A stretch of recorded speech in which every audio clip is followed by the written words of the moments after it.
बाजता आजन बाजन प्रभु जी दिहे दर्शन।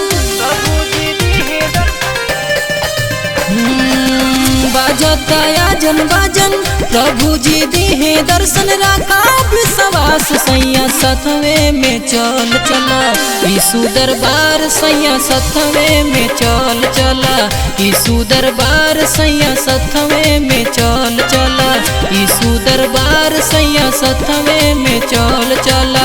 बाजता आजन बाजन प्रभु जी दिहे दर्शन। राखा विश्वास सैया सतवे में चल चला यीशु दरबार सैया सतवे में चल चला यीशु दरबार सैया सतवे में चल चला यीशु दरबार सैया सतवे में चल चला।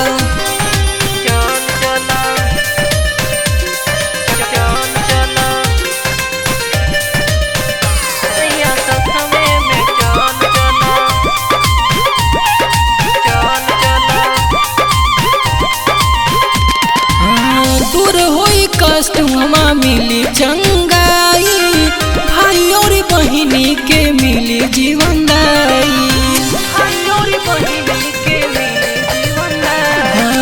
दूर होई कष्ट हमा मिली चंगाई भाई और बहिनी के मिली जीवन दाई। चल के तू देखा भवन हो जाई दिलवा मगन। राखा विश्वास सैया सतवे में चल चला यीशु दरबार सैया सतवे में चल चला यीशु दरबार सैया सतवे में चल चला यीशु दरबार सैया सतवे में चल चला।